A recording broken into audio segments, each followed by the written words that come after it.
নমস্কাৰ ছাত্ৰ-ছাত্ৰী সকল মই জাহ্নবী দাস আজি তোমালোকৰ বিজ্ঞান বিষয়ৰ অধ্যায় 12 বিদ্যুৎ পাত্ৰীৰ বিষয়ে আলোচনা কৰিম আজি আমি শিকিম ৰোধক প্ৰণালীৰ ৰোধৰ বিষয়ে আহা ছাত্ৰ-ছাত্ৰী সকল আমি শিকিবলৈ লওঁ সোৱা আমি প্ৰথমে পঢ়িম আজি ৰোধক কেনেদৰে কেইবাটাও ৰোধক সংযোগ কৰা হয় আৰু কেনেকুৱা ধৰণৰ সজ্জাত সংযোগ কৰা হয় প্ৰথম আমি শিকিম শ্ৰেণীবদ্ধ সজ্জাৰ বিষয়ে প্ৰথম আমি কি শিকিম শ্ৰেণীবদ্ধ সজ্জাৰ বিষয়ে শ্ৰেণীবদ্ধ সজ্জা মানে যি সিৰিয়েলি যি ৰোধ কানেক্ট কৰা হয় বা সংযোগ কৰা হয় শ্ৰেণীবদ্ধ সজ্জা শ্ৰেণীবদ্ধ বুলি কোৱাৰ লগে লগে আমাৰ মনলৈ কেনেকুৱা আহিব লাগিব জানানে যে একেটা শাৰীতে দেখিছা একেটা শাৰীতে কি কৰা হয় যেতিয়া সংযোগ কৰা হয় সোৱা ৰোধকৰ শ্ৰেণীবদ্ধ সজ্জাত বৰ্তনীৰ সকলো অংশতে প্ৰবাহৰ মান একে হয় যদি ৰোধক এটাৰ শ্ৰেণীবদ্ধ সজ্জাত সংযুক্ত কৰো তেনেহলে কি হয় জানানে বৰ্তনীৰ মাজেৰে যি প্ৰবাহিত হোৱা প্ৰবাহ সেই প্ৰবাহৰ মান কি হৈ থাকে জানানে একে হৈ থাকে দেখিছা প্ৰত্যেক ৰোধকৰ মাজেৰে কি হয় জানানে একে প্ৰবাহ চালিত হয় ধৰা আমি তিনিটা ৰোধ লৈছো R1 R2 R3 তিনিটা ৰোধ ধৰা কেনেদৰে সংযোগ কৰিছো শ্ৰেণীবদ্ধ সজ্জাত ধৰা সংযোগ কৰিছো R1 R2 R3 এতিয়া এই তিনিটা ৰোধ যে সংযোগ কৰিছো তিনিটা ৰোধৰ মাজেৰে প্ৰবাহিত হোৱা প্ৰবাহৰ মান I কি হৈ থাকিব একে হৈ থাকিব I ৰ মান কি হৈ থাকিব একে হৈ থাকিব তাৰ মানে বিদ্যুৎ প্ৰবাহৰ মান কি নহয় সলনি নহয় সোৱা এইটো এটা কেনেকুৱা সজ্জা এইটো এটা হৈছে শ্ৰেণীবদ্ধ সজ্জা কেনেকুৱা সজ্জা ছাত্ৰ-ছাত্ৰী সকল শ্ৰেণীবদ্ধ সজ্জা এতিয়া আমি ওমৰ সূত্ৰ মতে কি পাইছো জানানে ছাত্ৰ-ছাত্ৰী সকল V = I R V = কি পাইছো I R এতিয়া আমি যদি কি উলিয়াও জানানে ধৰা মুঠ বিভৱ ভেদ উলিয়াও আমি কি উলিয়াও আমি যদি মুঠ ইয়াতে কি দিয়া হৈছে ভোল্টেজ দিয়া হৈছে মুঠ বিভৱ ভেদ উলিয়াও গতিকে এই ক্ষেত্ৰটো আমি কি পাম জানানে V1 V2 V3 কি পাম ছাত্ৰ-ছাত্ৰী সকল V1 V2 V3 V1 V2 V3 এতিয়া ওমৰ সূত্ৰ কি আছিল ওমৰ সূত্ৰ আছিল V = I গতিকে V1 ৰ কাৰণে কি হ'ব জানানে I R1 কাৰণ এই শ্ৰেণীবদ্ধ সজ্জাত বিদ্যুৎ প্ৰবাহৰ মান কি হৈ থাকে একে হৈ থাকে আৰু V2 = কি হ'ব I R2 আৰু V3 = কি হ'ব I R3 যদি আমি এই ইয়াতে কি কৰো মানসমূহ পাতি দিও V = আমি কি পাইছো I R আৰু সজ্জাটো কেনেকুৱা আমি সিৰিয়েলি সংযোগ কৰিছো শ্ৰেণীবদ্ধ গতিকে আমি ইয়াতে এটা কি দিম জানানে আমি ইয়াতে এটা S দিম সো V1 সমান কি পাতিম আমি IR1 V2 হলনি আমি কি পাতিম IR2 আৰু V3 হলনি কি পাতিম IR3 দেখিছা IR3 এতিয়া implies IRS তিনিওটাতে আমি কি কমন লব পাৰো I কমন লব কি কমন লোৱাৰ পিছত কি হৈ যাব R1 R2 + R3 এতিয়া দুই ফালে I কি হৈ গল ক্যান্সেল হৈ গল তেতিয়া আমি এটা কি সূত্ৰ পাই গলো RS = R1 + R2 + R3 দেখিছা RS = R1 + R2 + R3 এই শ্ৰেণীবদ্ধ সজ্জাত কি হয় দেখিছানে I ৰ মান কি হৈ থাকে সকলো দিশতে বিদ্যুৎ প্ৰবাহৰ মান কি হৈ থাকে I ৰ মান একে হৈ থাকে তোমালোকে এটো মনত ৰাখিবা দেখিছা শ্ৰেণীবদ্ধ সজ্জাত কি হয় জানানে বিদ্যুৎ প্ৰবাহৰ মান একে হৈ থাকে আৰু আমি কি সূত্ৰ পালো শ্ৰেণীবদ্ধ সজ্জাত RS = R1 + R2 + R3 তোমালোকে এই সূত্ৰটো মনত ৰাখিবা RS = R1 + R2 + R3 আমি তিনিটা ৰোধৰ কথা যদি আমি বিবেচনা কৰো ধৰা ৰোধ তিনিটা আমি যদি শ্ৰেণীবদ্ধ সজ্জাত সংযোগ কৰো সো সমতুল্য প্ৰতিৰোধ গণনা কৰিবলৈ আমি যদি সমতুল্য ৰোধ গণনা কৰো R1 R2 আৰু R3 শ্ৰেণীবদ্ধভাৱে সংযুক্ত ৰোধ হলে I বৰ্তনীৰ মাজেৰে প্ৰবাহিত প্ৰবাহ আৰু V1 আৰু V2 V3 ক্ৰমে R1 R2 আৰু R3 ৰ ওপৰেৰে যদি বিভৱ ভেদ যায় তোমালোকক মই যেনেকৈ চিত্ৰৰ ওপৰত দেখাই দিছো R1 R2 আৰু R3 R1 R2 আৰু R3 ৰ ওপৰেৰে যদি আমি কেনেকুৱা ধৰণৰ বিভৱ ভেদ দিও ভোল্টেজ দিও V1 V2 V3 তেতিয়া কি হ'ব জানানে V1 = IR1 V2 = IR2 আৰু V3 = কি হ'ব IR3 So, মুঠ বিভৱ ভেদ হ'ব V = V1 + V2 + V3 মুঠ বিভৱ ভেদ উলিয়াবলৈ হলে আমি তিনিটা বিভৱ ভেদ কি কৰিব লাগিব আমি যোগ কৰিব লাগিব দেখিছা V = IR ওমৰ সূত্ৰৰ পৰা IR1 IR2 IR3 IRS আমি তিনিটা I ৰ পৰা এটা I কি লৈছো জানানে কমন লৈছো সো থাকিল R1 + R2 + R3 আৰু দুই ফালৰ I কি হৈ গল Mathsৰ পৰা দুই ফালৰ I cancel হৈ গল গতিকে কি থাকিল RS = R1 + R2 + R3 তোমালোকে মন ৰাখিবা শ্ৰেণীবদ্ধ সজ্জাৰ সমতুল্য ৰোধ হিহতৰ প্ৰতিটো ৰোধ R1 R2 আৰু R3 যোগফলৰ সমান দেখিছা শ্ৰেণীবদ্ধ সজ্জাৰ যি সমতুল্য ৰোধ শ্ৰেণীবদ্ধ সজ্জাৰ যি সমতুল্য ৰোধ হিহতৰ যি প্ৰতিটো ৰোধ সজ্জাত সজোৱা হৈছে সংযোগ কৰা হৈছে সেই ৰোধ তিনিটাৰ আমি তিনিটা ৰোধ বিবেচনা কৰিছো সেই ৰোধ তিনিটাৰ যোগফলৰ সমান সো ই যিকোনো এটাৰ স্বতন্ত্ৰ ৰোধৰ মানতকৈ সদায় কি হয় জানানে বেছি হয় ইয়াৰ যি আমি সমতুল্য ৰোধ পাইছো এই সমতুল্য ৰোধৰ মান কি হৈছে জানানে যি স্বতন্ত্ৰ ৰোধ আছে সেই ৰোধৰ মানতকৈ কি হ'ব জানানে বেছি হ'ব গতিকে যেতিয়া ৰোধবোৰ শ্ৰেণীবদ্ধভাৱে একত্ৰিত কৰা হয় তেতিয়া প্ৰতিটো ৰোধকতকৈ সমতুল্য ৰোধৰ মান কি হয় জানানে বেছি হয় এইটো গুৰুত্বপূৰ্ণ কথা মন ৰাখিবা যেতিয়া ৰোধবোৰ শ্ৰেণীবদ্ধ সজ্জাত সিৰিয়েলি সংযোগ কৰা হয় তেতিয়া সমতুল্য ৰোধৰ মান প্ৰতিটো ৰোধকতকৈ কি হয় জানানে বেছি হয় সো এবাৰ এটা বিশেষ ক্ষেত্ৰ সোৱা RS = R1 + R2 + যদি আমি nটা প্ৰতিৰোধ লওঁ যদি সকলো প্ৰতিৰোধ কি হয় জানানে একে হয় তেতিয়া এটা আমি সূত্ৰ পাম RS = কি পাম N R যদি আমি N সংখ্যক বুলি বিবেচনা কৰো আৰু যদি R1 = R2 = যদি R বুলি ধৰো তেতিয়া যি সমতুল্য ৰোধ হ'ব তেতিয়া কি হ'ব জানানে 2R হ'ব এবাৰ সোৱা এটা আমি কি কৰিম উদাহৰণ কৰিম 20 ওম ৰোধৰ এটা বৈদ্যুতিক বাল্ব আৰু 4 ওম ৰোধৰ এডাল পৰিবাহী 6 ভোল্টৰ বেটাৰী এটাৰ সৈতে সংযোগ কৰা হৈছে গতিকে তোমালোকক ইয়াত কি দিয়া হৈছে ৰোধৰ মান দিয়া আছে দুটা ৰোধ দিয়া আছে R1 = 20 ওম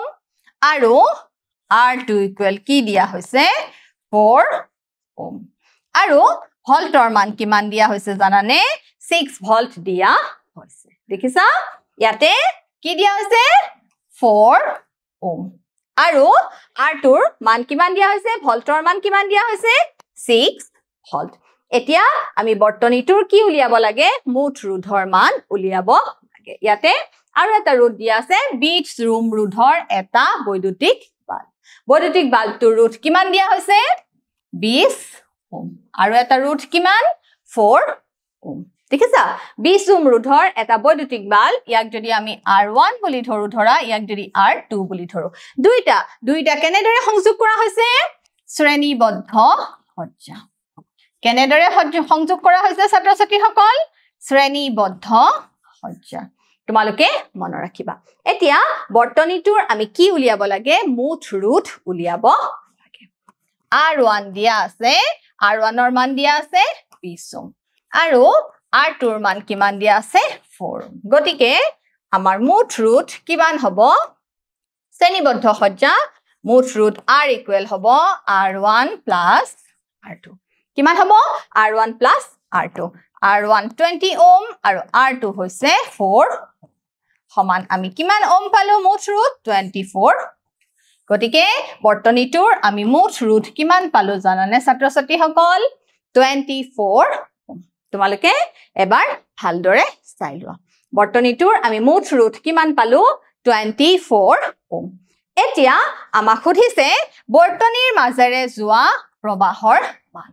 বৰ্তনীৰ মাজেৰে যোৱা প্ৰবাহৰ মান মানে আমি কি উলিয়াব লাগে আইৰ মান উলিয়াব লাগে আৰু এতিয়া আমি চাব লাগিব ভল্ট কিমান ভল্টেজ দিয়া হৈছে কিমান ভল্ট আছে 6 ভল্ট 6 ভল্ট দিয়া আছে আৰু ৰোধৰ মান কিমান হৈছে জানানে 24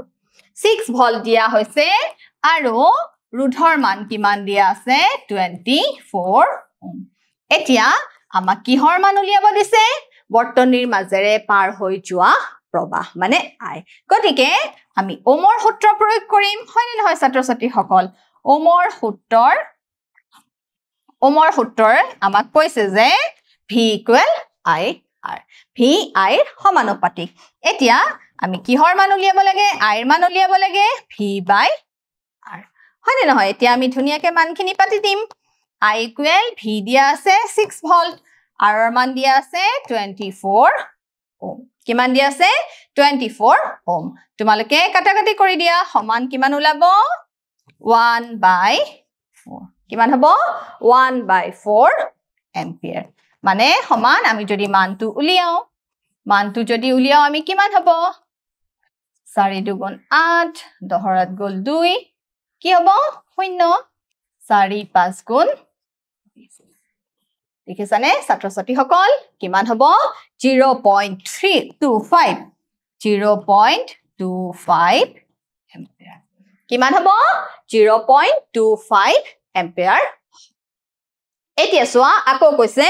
বৈদ্যুতিক বাল্ব আৰু পৰিবাহীৰ দুই মূৰৰ মাজৰ বিভৱ ভেদ উলিওৱা কি কৈছে ছাত্ৰ ছাত্ৰীসকল বৈদ্যুতিক বাল্ব আৰু পৰিবাহীৰ দুই মূৰৰ মাজৰ বিভৱ ভেদ উলিওৱা তাৰ মানে আমি এবাৰ কি উলিয়াব লাগে ভিৰ মান উলিয়াব লাগে চোৱা বৈদ্যুতিক বাল্ব আৰু পৰিবাহীৰ মাজৰ দুই মূৰৰ মাজৰ কি উলিয়াব লাগে বিভৱ ভেদ উলিয়াব লাগে তাৰ মানে আমি এবাৰ আকৌ কি উলিয়াম V = IR উলিয়াম আহা ছাত্ৰ ছাত্ৰীসকল আমি কিহৰ মান উলিয়াব লাগিব ছাত্ৰ ছাত্ৰীসকল V1 আৰু V2 ৰ মান উলিয়াব V1 = হ'ব IR1 V2 হ'ব IR2 কিমান হ'ব V2 = হ'ব IR2 V1 = আৰু implies V2 = IR2 R1 আছিলে আমাৰ R1 আছিলে কিমান 20 R1 কিমান আছিল 20 আৰু R2 কিমান আছিলে আমাৰ R2 আছিলে 4 R1 আছিল 20 R2 আছিল 4 আৰু আমাৰ যি প্ৰবাহৰ মান কিমান ওলাইছিলে আমি চাই লওঁ প্ৰবাহৰ মান ওলাইছিল আমাৰ 0.25 এম্পিয়াৰ প্ৰবাহৰ মান কিমান ওলাইছিল 0.25 এম্পিয়াৰ আমি চাওঁ প্ৰবাহৰ মান ওলাইছিল 0.25 এম্পিয়াৰ কিমান ওলাইছে 0.25 এম্পিয়াৰ আমি এতিয়া পূৰণ কৰিলে হ'ল 0 15 550 নহয় 50 এটো হ'ব 5 ঠিক আছে ছাত্ৰ ছাত্ৰীসকল এটো 5.00 এটো কাটা গল V1 = ওলাল আমাৰ 5 আৰু এফালে V2 দেখিছা কিমান ওলাব 100.00 ক্যান্সেল গল সমান V2 = কিমান ওলাল 1 এতিয়া আমাৰ মুঠ ভল্ট V = কিমান হ'ব জানানে আমাৰ মুঠ V হ'ব V = V1 + V2 কি হ'ব জানানে 5 + 1 = হ'ব 6 ভল্ট কিমান হ'ব 5 + 1 = হ'ব 6 ভল্ট এতিয়া আমাক কি উলিয়াব দিছে ৰোধ উলিয়াব দিছে মানে R = V/I গতিকে V = কিমান আছিলে 6 আছিলে আৰু I ৰ মান আমাৰ কিমান ওলাইছিল 0.25 ওলাইছিল কিমান ওলাইছিল 0.25 ওলাইছিল ইকুৱেল 6 ডিভাইডেড বাই 0.25 মানে 25 বাই কিমান হ'ব 100 হয়নে নহয় ছাত্ৰ ছাত্ৰীসকল ওপৰত 6 * 100 divided by 25 পঁচিছে একক কাটিলে কেইবাৰ 4 বাৰ সমান ওলাল 24 দেখিছা আনসাৰ কিমান ওলাল R = 24 R = ওলাল 24 এতিয়া চোৱা সমান্তৰাল সজ্জাত ৰোধক যেতিয়া দুটা সাধাৰণ বিন্দুৰ মাজত দুটা বা তাতকৈ অধিক ৰোধ সংযোগ কৰা হয় যাতে প্ৰতিটোৰ ওপৰেৰে একে বিভৱৰ পাৰ্থক্য প্ৰয়োগ কৰা হয় তেতিয়া সিহঁতক সমান্তৰালভাৱে সংযোজিত ৰোধ বুলি কোৱা হয় দেখিছা এই ক্ষেত্ৰত কি হৈ থাকিব জানানে যি সমান্তৰাল সজ্জা মানে আমি ধৰা কেনেদৰে সংযোগ কৰিম জানানে সমান্তৰাল সজ্জা দেখিছা আমি প্যাৰেলেল সজ্জা আমি কেনেকুৱা কওঁ এনেকুৱা ধৰণৰ সজ্জাক আমি কি বুলি কওঁ জানানে ছাত্ৰ ছাত্ৰীসকল সমান্তৰাল সজ্জা বুলি কি বুলি কওঁ ছাত্ৰ ছাত্ৰীসকল ধৰা ইয়াতে ভল্টেজ আমি এটা যদি বৰ্তনী আকো ধৰা দেখিছা এনেকুৱা সজ্জাবিলাকক আমি কি বুলি কওঁ জানানে আমি এনেকুৱা সজ্জাবিলাকক আমি সমান্তৰাল সজ্জা বুলি কওঁ এই সমান্তৰাল সজ্জাত কি হয় জানানে আগতে শ্ৰেণীবদ্ধ সজ্জাত কি হৈছিলে বিদ্যুৎ প্ৰবাহৰ মান একে আছিল কিন্তু এতিয়া বিদ্যুৎ প্ৰবাহৰ মান কি হ'ব জানানে সলনি হ'ব ইয়াতে ধৰা I1 ইয়াতে হ'ব I2 ইয়াতে হ'ব ধৰা I3 এই ক্ষেত্ৰত কিহৰ মান একে থাকিব জানানে ভল্টেজ যি বিভৱ ভেদৰ মান কি হৈ থাকিব একে থাকিব গতিকে তোমালোকে শ্ৰেণীবদ্ধ সজ্জা আৰু সমান্তৰাল সজ্জা কেনে ধৰণৰ হয় সেই পাৰ্থক্যটো জানিব লাগিব দেখিছা R1 R2 R3 তিনিটা ৰোধ কেনেদৰে সংযোগ কৰা হৈছে সমান্তৰালভাৱে সংযোগ কৰা হৈছে কেনেদৰে সংযোগ কৰা হৈছে ছাত্ৰ ছাত্ৰীসকল সমান্তৰালভাৱে সংযোগ কৰা হৈছে গতিকে তুমি যে প্ৰবাহ দিছা গতিকে ইয়াতে আমি কেনেকুৱা ধৰণৰ প্ৰবাহ পাম I1 I2 I3 কেনেকুৱা প্ৰবাহ পাম ছাত্ৰ ছাত্ৰীসকল I1 I2 I3 গতিকে আমি চাওঁ হা সমতুল্য ৰোধটো আমি সমান্তৰাল সজ্জাত কেনেদৰে গণনা কৰোঁ V দুটা সাধাৰণ বিন্দু A আৰু B ৰ বিভৱৰ পাৰ্থক্য R1 R2 আৰু R3 সমান্তৰালভাৱে আৰু I1 I2 আৰু I3 প্ৰবাহ ক্ৰমে R1 R2 আৰু R3 ৰ ওপৰেৰে সংযোগ কৰা হৈছে দেখিছা R1 ৰ মাজেৰে পাৰ হৈ যোৱা বিদ্যুৎ প্ৰবাহ কি হ'ব I1 =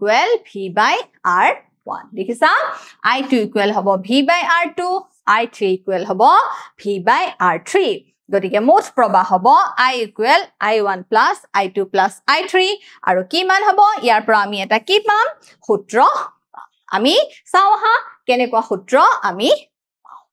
চোৱা V/RP মই তোমালোকক কৰি দেখাম 1/R1 1/R2 + 1/R3 RP এই P টো কিয় লোৱা হৈছে প্যাৰেলেল সমান্তৰালভাৱে সংযোগ কৰাৰ কাৰণে লোৱা হৈছে দেখিছা 1/R1 + 1/R2 + 1/R3 সমান্তৰাল সজ্জাত সংযোজিত ৰোধকৰ সমষ্টি এটাৰ সমতুল্য ৰোধৰ অনন্যক প্ৰতিটো ৰোধৰ অনন্যকৰ যোগফলৰ সমান দেখিছানে ইয়াতে কেনেকুৱা হৈছে অনন্যক হৈ আছে R হৈ থকা নাই 1/RP হৈ আছে আহা ছাত্ৰ ছাত্ৰীসকল আমি কৰি চাওঁ কেনেদৰে এই সূত্ৰটো ওলাইছে এতিয়া মোট প্ৰবাহ কি হ'ব জানানে I1 + I2 + I3 ওমৰ সূত্ৰৰ পৰা আমি পাইছো V = হৈছে IR V = মানে কি IR তাৰ মানে I = কি হ'ব V/R I = কি হ'ব V/R এতিয়া আমি এই ক্ষেত্ৰত প্ৰবাহৰ মান কি হৈছে I1 হৈছে I1 মানে হ'ব V/R1 কাৰণ এই V টো কি হৈ থাকিব জানানে সমান্তৰাল সজ্জাত কি হৈ থাকিব একে হৈ থাকিব আৰু যদি আমি I2 বিবেচনা কৰো তেনেহলে এটো কি হ'ব V/R2 আৰু I3 বুলি যদি লওঁ I3 ৰ কাৰণে কি হ'ব ওমৰ সূত্ৰৰ পৰা V/R3 এতিয়া আমি I হলনি কি পাতিম জানানে V/RP আৰু যেহেতু সজ্জাটো কেনেকুৱা হৈছে সমান্তৰাল সজ্জা গতিকে আমি কি ব্যৱহাৰ কৰিছো P আগৰ ক্ষেত্ৰত আমি শ্ৰেণীবদ্ধ সজ্জাত S ব্যৱহাৰ কৰিছিলো কাৰণ সিৰিয়ালি সংযোগ কৰা হৈছিল এতিয়া I1 ৰ আমি মান পাতি দিম কেনেকে V/R1 প্লাস কি হ'ব V/R2 দেখিছা ছাত্ৰ ছাত্ৰীসকল সমান কি হ'ব V/R3 implies V by কি হ'ব RP দেখিছা আমি ওপৰৰ পৰা কি কমন লব পাৰিম সকলোতে কি আছে V আছে গতিকে আমি V এটা ধুনিয়াকে কমন ললো 1/R1 + 1/R2 + 1/R3 implies দুইফালৰ পৰা কি cancel গ'ল v cancel গ'ল থাকিল কি 1 by r equal 1 by r1 plus 1 by r2 plus 1 by r3 দেখিছানে আমি এটো কি পালো আমি এটো সমান্তৰাল সজ্জাৰ সমতুল্য ৰোধৰ সূত্ৰ পালো তোমালোকে এনেদৰে কৰিব লাগিব সমান্তৰাল সজ্জাৰ যি তিনিটা ৰোধ আমি সমান্তৰাল ভাৱে সংযোগ কৰিছো তাৰ যি সমতুল্য ৰোধ গণনা কৰাৰ সূত্ৰ সো যেতিয়া ৰোধবোৰ সমান্তৰাল সজ্জাত একত্ৰিত কৰা হয় তেতিয়া ৰোধৰ সমান্তৰাল সজ্জাত সমতুল্য ৰোধ সকলো ব্যক্তিগত ৰোধৰ প্ৰতিটোতকৈ কি হয় জানানে কম হয় এটো গুৰুত্বপূৰ্ণ কথা আগৰ ক্ষেত্ৰত কি আছিল ই তাৰ ব্যক্তিগত ৰোধবিলাকতকৈ শ্ৰেণীবদ্ধ সজ্জাৰ সমতুল্য ৰোধৰ মান বেছি আছিল কিন্তু সমান্তৰাল সজ্জাত কি হয় জানানে সমতুল্য ৰোধৰ মান যি ব্যক্তিগত ৰোধ থাকে যি এটা ৰোধ থাকে সেই ৰোধৰ মানতকৈ কি হ'ব জানানে কম হ'ব এবাৰ সোৱা এটা বিশেষ ক্ষেত্ৰ 1 by rp ইকুৱেল যদি আমি n সংখ্যক n বাৰৰ কথা বিবেচনা কৰো তেনে হলে আমি এটা সূত্ৰ পাম 1 by rp ইকুৱেল কি পাম n by r বা rp যদি আমি এটো কি কৰো ওলটাই দিও তেতিয়া হলে কি পাম r by n তোমালোকে মন ৰাখিবা এবাৰ আমি এটা আকৌ কি কৰিম অংক কৰিম চিত্ৰত দেখুৱা বৰ্তনীটোত ধৰা হওক r1 r2 আৰু r3 ৰোধকৰ মান যথাক্ৰমে দিয়া আছে 5 10 আৰু 30 ohm 5 10 আৰু 30 ohm আৰু 12 ভোল্টৰ বেটাৰী এটাৰ লগত কি কৰা হৈছে জানানে সংযোগ কৰা হৈছে তাৰ মানে r1 r2 r3 কিমান দিয়া আছে 5 দিয়া আছে 10 দিয়া আছে আৰু 30 দিয়া আছে 5 10 আৰু 30 দিয়া আছে আমি চাও হা সো এটো এটা বৰ্তনী দেখিছা 5 দিয়া আছে 10 দিয়া আছে আৰু কিমান দিয়া আছে 30 দিয়া আছে প্ৰতিটো ৰোধকৰ মাজেৰে চালিত হোৱা প্ৰবাহৰ মান উলিয়াবা কি উলিয়াব দিছে প্ৰতিটো ৰোধকৰ মাজেৰে চালিত হোৱা প্ৰবাহৰ মান উলিয়াব দিছে প্ৰতিটো ৰোধকৰ মাজেৰে দেখিছানে প্ৰতিটো ৰোধক দেখিছা ৰোধ তিনিটা আছে r1 r2 r3 প্ৰতিটো ৰোধকৰ মাজেৰে প্ৰবাহিত হোৱা চালিত ধৰা i1 ইকুৱেল কি হ'ব v by r1 r1 ৰ কাৰণে আমি কি ধৰিম i1 ধৰিম r2 ৰ কাৰণে কি i2 ধৰিম r3 ৰ কাৰণে কি ধৰিম i3 ধৰিম এতিয়া i1 equal v by r1 v ৰ মান কিমান দিয়া আছে জানানে v ৰ মান দিয়া আছে মই কোৱেশ্চনটো চাই লওঁ v ৰ মান কিমান দিয়া আছিল 12 ভোল্ট v ৰ মান কিমান দিয়া আছে 12 ভোল্ট দিয়া 12 আৰু r1 ৰ মান কিমান দিয়া আছে 5 r1 ৰ মান কিমান দিয়া আছে 5 গতিকে এটো কিমান ওলাব 5 দুগুণ 10 হয়নে নহয় 2 থাকিল 20 কি হ'ব 5 4 গুণ 20 5 4 গুণ 20 দেখিছা 5 12 5 দুগুণ 10 2 দশমিক থাকিল 0 5 4 গুণ 20 গতিকে আমি কিমান পালো 2.4 এম্পিয়াৰ পালো আহা আমি ভালদৰে কৰি চাও i1 equal v by r1 v ৰ মান দিয়া আছে 12 r1 ৰ মান দিয়া আছে কিমান r1 ৰ মান দিয়া আছে r1 ৰ মান কিমান দিয়া আছিল 5 r1 ৰ মান 5 গতিকে মান কিমান পালো 5 দুগুণ 10 2.4 এম্পিয়াৰ প্ৰতিটো ৰোধৰ মাজেৰে প্ৰবাহিত কি উলিয়াব দিছে প্ৰবাহ উলিয়াব দিছে প্ৰতিটো ৰোধৰ মাজেৰে কিমান প্ৰবাহ পাৰ হৈ গৈছে উলিয়াব দিছে একেদৰে i2 ইকুৱেল কি হ'ব v by r2 v ৰ মান একে থাকিব r2 ৰ মান কিমান দিয়া আছে 5 10 আৰু r3 ৰ মান দিয়া আছে 30 এবাৰ আমি কি দিম 10 সমান কিমান ওলাব 1.2 এম্পিয়াৰ i3 ৰ মান কিমান ওলাব v by r3 v ৰ মান 12 দিয়া আছে 30 ইকুৱেল কিমান ওলাব 6 দুগুণ 12 6 5 গুণ 30 হয়নে নহয় 5 ৰে বিয়োগ কৰিলে 0.4 এম্পিয়াৰ হয়নে ছাত্ৰ-ছাত্ৰী সকল 0.4 এম্পিয়াৰ 5 ৰে 0.4 এম্পিয়াৰ বুজি পাইছা ছাত্ৰ-ছাত্ৰী সকল এতিয়া আমি কি উলিয়াম এতিয়া আমি উলিয়াম মুঠ প্ৰবাহ এতিয়া আমি কিমান উলিয়াম মুঠ প্ৰবাহ মানে কি উলিয়াম i উলিয়াম i ইকুৱেল হ'ব i1 plus i2 plus I3 আমি I1 কিমান পাইছো 2.4 1.2 plus 0.4 sorry sorry দহৰ শূন্য এক কিমান পালো 2 1 3 1 sorry 4.0 ampere সমান কি হ'ব 4 ampere সমান কিমান হ'ব ছাত্ৰ-ছাত্ৰী সকল 4 ampere পালো আৰু আমাক কি উলিয়াব দিছে জানানে বৰ্তনীটোৰ মুঠ প্ৰবাহৰ মান আজিটো আমি উলিয়ালো হয় না নহয় প্ৰতিটো ৰোধকৰ মান উলিয়ালো তাৰছত মুঠ প্ৰবাহৰ মান উলিয়ালো এইবাৰ উলিয়াব দিছে বৰ্তনীটোৰ মুঠ ৰোধ উলিওৱা কি উলিয়াম বৰ্তনীটোৰ মুঠ ৰোধ কিমান দিয়া আছে 5 10 30 5 10 30 দিয়া আছে সো 5 10 30 আমি এতিয়া মুঠ ৰোধ উলিয়াম কিমান দিয়া আছে 5 10 30 R1 দিয়া আছে 5 ohm R2 দিয়া আছে 10 ohm আৰু R3 দিয়া আছে 30 ঠিক আছে ছাত্ৰ-ছাত্ৰী সকল যেহেতু সজ্জাটো কেনেকুৱা সজ্জা সমান্তৰাল সজ্জা গতিকে implies 1/rp equal 5 10 আৰু 30 ৰ লসাগু কিমান হ'ব 30 6 10 3 গুণ 30 1 সমান 1/rp equal হ'ব 6 3 9 1 10 10/30 implies আমি যদি rp টো কি কৰি দিও উল্টাই দিও এটো কি হৈ যাব 30/10 দহৰে টু ৰিসক কৰিলে কিমান যাব 3 গতিকে আমি সমান্তৰাল সজ্জাৰ অংকসমূহ কি কৰিব লাগিব এনেদৰে কৰিব লাগিব সো আৰু কিবা প্ৰবলেম আছে নেকি আমি চাও হা সো আৰু এটা প্ৰবলেম আছে চিত্ৰত যদি R1 ইকুৱেল কিমান দিয়া হয় 10 ohm দিয়া আছে R2 দিয়া আছে 40 R3 দিয়া আছে 30 R4 20 R5 60 আৰু 12 ভল্টৰ বেটাৰী এটাৰ লগত সংযোগ কৰিছে তেনে হলে বৰ্তনীটোৰ কি উলিয়াব দিছে মুঠ ৰোধ উলিয়াব দিছে আৰু বৰ্তনীটোৰ মাজেৰে চালিত মুঠ প্ৰবাহৰ মান উলিয়াব দিছে আমি বৰ্তনীটো চাই লও হা কেনেকুৱা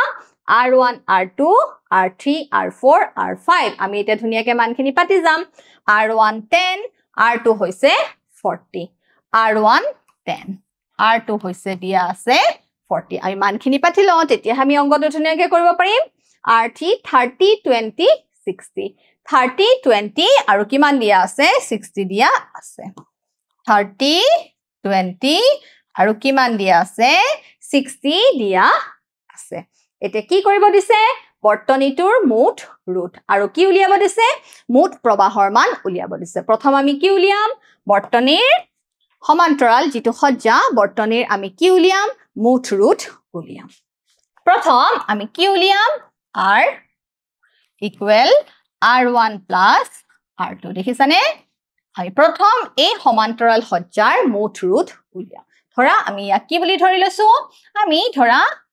ইয়াক R বুলি ধৰিম আৰু পিছৰটোক আমি ধৰা R dash বুলি ধৰিম ঠিক আছে ছাত্ৰ-ছাত্ৰী সকল মন কৰা R1 দিয়া আছে 10 আৰু R2 কিমান দিয়া আছে 40 গতিকে সমান্তৰাল সজ্জা গতিকে আমাৰ কাৰণে কি হ'ব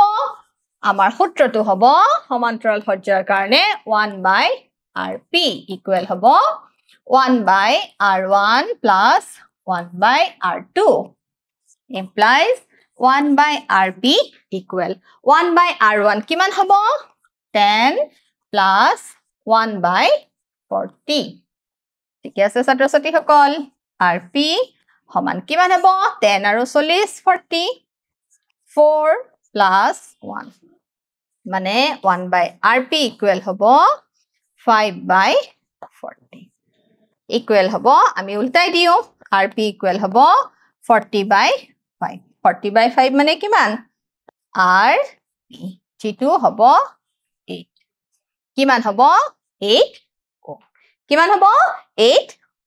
এটো আমি rp ধৰাতকৈ যদি 1/r ধৰো আৰু হিটো যদি 1/r dash ধৰো তেতিয়া হলে আমাৰ কাৰণে কি হ'ব জানানে সুবিধাজনক হ'ব একো নাই মই এটো rp ধৰিলো হিটো 1/rp dash বুলি ধৰিলম ঠিক আছে তোমালকে মানটো মনত ৰাখিবা বুজি পাইছা rp ইকুৱেল কিমান পালো আমি ইয়াতে কিমান পালো 8 ohm পালো এতিয়া আমি ইটো সমান্তৰাল সজ্জাৰ বিষয়ে চাও আহা কিমান দিয়া আছে চোৱা 30 20 আৰু 60 দিয়া আছে কিমান 30 20 আৰু 60 দিয়া আছে চোৱা 30 20 আৰু কিমান ওম দিয়া আছে 60 দিয়া আছে মানে R3 R4 আৰু কি দিয়া আছে R5 দিয়া আছে মই to 1 by RP কি বুলি লৈছো dash বুলি 1 by R3 plus 1 by R4 plus 1 by R5 implies 1 by RP dash equal 1 by hobo 30 plus 1 by 20 plus 1 by hobo 60. Etia 30, 20 আৰু 60 লহাগু কিমান হ'ব ছাত্ৰ-ছাত্ৰী সকল কিমান হ'ব ছাত্ৰ-ছাত্ৰী সকল লহাগু হ'ব 60 32 plus 3 plus 1 1 by RP dash equal হ'ব 60 3 2 5 5 1 6 এতিয়া আমি উল্টাই দিও RP dash কৰি দিও 60 by 6 কৰি দিও কিমান হ'ব 10 ছাত্ৰ-ছাত্ৰী সকল আমি কিমান পালো 10 ওম এতিয়া আমি আকৌ কোৱেশ্চনটো কি আছিল আমি চাই লও হা দেখিছা বৰ্তনীটোৰ মুঠ ৰোধ উলিয়াব দিছে তাৰ মানে আমি যি RP পালো আৰু RP dash পালো দুইটা কি কৰিব লাগিব যোগ কৰিব দুইটা কি কৰিব লাগিব আমি যোগ কৰিব লাগিব যি RP পালো আৰু RP dash পালো আমি কি কৰিব লাগিব যোগ কৰিব লাগিব RP ৰ মান কিমান আমি পালো 8 ওম পালো আৰু RP dash ৰ মান আমি কিমান পালো 10 ওম পালো গতিকে মুঠ ৰোধ কিমান হ'ব R equal হ'ব কি হ'ব RP plus RP dash কিমান পালো 8 ওম পালো আৰু 10 ওম সমান কিমান হ'ব 18 কিমান পালো ছাত্ৰ-ছাত্ৰী সকল আমি 18 ওম পালো আকৌ আমাক কি হদিছে কোৱেশ্চনটো চাই লও আমি কোৱেশ্চনটো হৈছে আমাৰ বৰ্তনীটোৰ মাজেৰে চালিত মুঠ প্ৰবাহৰ মান কিমান বৰ্তনীটোৰ মাজেৰে চালিত মুঠ প্ৰবাহৰ মান কিমান ভোল্টেজৰ মান কিমান দিয়া আছে 12 ভোল্ট দিয়া আছে সো এবাৰ আমি চাম বৰ্তনীটোৰ মাজেৰে কিমান প্ৰবাহ চালিত হৈছে I equal V by R 12 দিয়া আছে আৰু আমি মুঠ ৰোধ কিমান পালো 18 ওম পালো এতিয়া আমি কাটাকাটি কৰি দিও 6 দুগুণ 12 6 3 গুণ 18 implies I equal আমি কিমান পালো 3 এ 2 আমি কাটাকাটি কৰিলো তেতিয়া আমি কিমান পালো most probably 0.67 ampere কাৰণ তোমালোকে এটো কৰিছোৱা 0 3 6 গুণ 18 দহৰাত গল 2 0 3 6 গুণ 18 এনেকে ওলাই ওলাই গৈ থাকিব গতিকে আমি কিমান পালো 0.67 ampere পালো গতিকে ছাত্ৰ-ছাত্ৰী সকল এনেদৰে আমি কি কৰিব লাগিব এনেদৰে আমি সমান্তৰাল সজ্জা অংকই হওক বা শ্ৰেণীবদ্ধ সজ্জাৰ অংকই হওক আমি কৰিব লাগিব এইখিনতে এটা কথা শ্ৰেণীবদ্ধ সজ্জাত গৈ সমান্তৰাল সজ্জাবিলাক কি হয় জানানে সুবিধাজনক হয় শ্ৰেণীবদ্ধ সজ্জাতকে সমান্তৰাল সজ্জাবিলাক সুবিধাজনক কিয়নো জানানে শ্ৰেণীবদ্ধ সজ্জাত যদি কি হয় কিবা এটা যদি বিসংগতি হয় কিবা এটা ৰোধৰ যদি বিসংগতি হয় তেতিয়া গোটেই বৰ্তনীটোৱে কি হৈ যায় জানানে মুক্ত হৈ যায় কিন্তু সমান্তৰাল সজ্জাত এই সমস্যাটো নহয় সেই কাৰণে তোমালোকৰ ঘৰত যে দেৱালীৰ সময়ত কি হয় ধুনিয়া টিপটপ লাইটবোৰ জ্বলায় হয় নে নহয় বা বিয়া ঘৰত লগোৱা হয় তেতিয়া কি হয় জানানে কিবা এটা লাইট বেয়া হলে যিজনে ভাল কৰে সেই তেখেতে কি কৰিব লাগে জানানে খুব সময় লাগে এটা বিচাৰিব লগা হয় কিয়নো সেই সংযোগবিলাক কেনেদৰে থাকে জানানে শ্ৰেণীবদ্ধ সজ্জা গতিকে শ্ৰেণীবদ্ধ সজ্জাৰ যদি কিবা এটা অংশ বিকল হৈ যায় তেতিয়া গোটেই বৰ্তনীটোৱে কি হয় জানানে বিকল হৈ পৰে মানে বৰ্তনীটো মুক্ত হৈ যায় গতিকে এইটো হৈছে শ্ৰেণীবদ্ধ সজ্জাৰ সীমাবদ্ধতা কিন্তু সমান্তৰাল সজ্জাত কিবা এটা যদি উপাংশ বা অংশ বিকলো হয় তেনেহলে কি হৈ থাকে সমান্তৰাল সজ্জাত আকৌ বৰ্তনীটোৱে কি কৰি থাকিব পাৰে কাম কৰি থাকিব পাৰে গতিকে ছাত্ৰ-ছাত্ৰী সকল এতিয়া তোমালোকে মোক এটা পৰীক্ষা দিব লাগিব মোৰ প্ৰথম প্ৰশ্ন হৈছে শ্ৰেণীবদ্ধ সজ্জাত বৰ্তনীটোৰ মাজেৰে যোৱা প্ৰবাহৰ মান গোটেই বৰ্তনীটোতে কি হৈ থাকে একে থাকে ই শুদ্ধ নে অশুদ্ধ ই হৈছে শুদ্ধ শ্ৰেণীবদ্ধ সজ্জাত কি হয় গোটেই বৰ্তনীটোৰ মাজেৰে যি প্ৰবাহ পাৰ হৈ যায় সেই প্ৰবাহৰ মান একে থাকে 2 R ৰোধৰ এডাল তাৰ 5টা সমান ভাগলৈ কি কৰিছে বিভক্ত কৰিছে এই অংশবোৰ যদি সমান্তৰালভাৱে সংযোগ কৰা হয় তেনেহলে সমতুল্য সজ্জাটোৰ সমতুল্য ৰুট যদি r হয় তেতিয়া r আৰু r বাই ডেশৰ অনুপাত কিমান হ'ব দেখিছা যদি সমতুল্য সজ্জাটোৰ প্ৰথম ৰুট যদি r প্ৰথম তাৰডালৰ ৰুট যদি r আৰু এই ৰুটডাল যদি আমি 3 4 5 পাঁচটা সমান ভাগত ভগাও তেতিয়া হলে কি হ'ব সমতুল্য ৰুট যদি r ডেশ হয় তেনেহলে হে r আৰু r ডেশৰ মাজৰ অনুপাতটো কি হ'ব ইয়াতে আমি পাঁচটা ভাগত ভগাইছো তাৰ মানে কি হ'ব r by 5 r by 5 r by 5 r by 5 কিন্তু এইকিটা আমি কেনেদৰে সজাইছো জানানে আমি শ্ৰেণীবদ্ধ সজ্জাত আমি সমান্তৰালভাৱে সজাইছো 1 2 3 4 5 আমি কেনেদৰে সজাইছো সমান্তৰাল সজ্জাত সজাইছো দেখিছা ছাত্ৰ-ছাত্ৰী সকল আমি সমান্তৰাল সজ্জাত সজাইছো গতিকে আমাৰ যি অনুপাত হ'ব r আৰু কিহৰ r ডেশৰ অনুপাত কেনেকুৱা হ'ব r by এটো কিমান হ'ব 25 কিমান হ'ব 25 গতিকে সমান কিমান হ'ব জানানে 25 টো কিমান হ'ব ওপৰলৈ যাব 25 r divided by r cancel যাব গতিকে কিমান থাকিব 25 by 1 মানে 25:1 25:1 গতিকে আনসাৰটো হ'ব তোমালোকৰ 25 গতিকে ছাত্ৰ-ছাত্ৰী সকল আজি আমি শিকিলো শ্ৰেণীবদ্ধ সজ্জা আৰু সমান্তৰাল সজ্জাৰ বিষয় আৰু এই সজ্জাবিলাকৰ লগত জড়িত কিছুমান প্ৰবলেম বা অংক বা সমস্যা যিবোৰ মই সমাধান কৰি দিলো তোমালোকে ঘৰত ৰেগুলাৰ প্ৰেক্টিস কৰিলেহে অংকখিনি নিজে কৰিব লাগিব ঘৰত প্ৰেক্টিস কৰিব লাগিব তেতিয়াহে তোমালোকৰ কি হ'ব তোমালোকৰ কাৰণে সহজ হৈ পৰিব গতিকে আজিলৈ আহো আশা কৰো ঘৰত তোমালোকে ভালে কুশলে থাকা সদায় পঢ়া শুনা কৰি থাকা আজিলৈ আহো ধন্যবাদ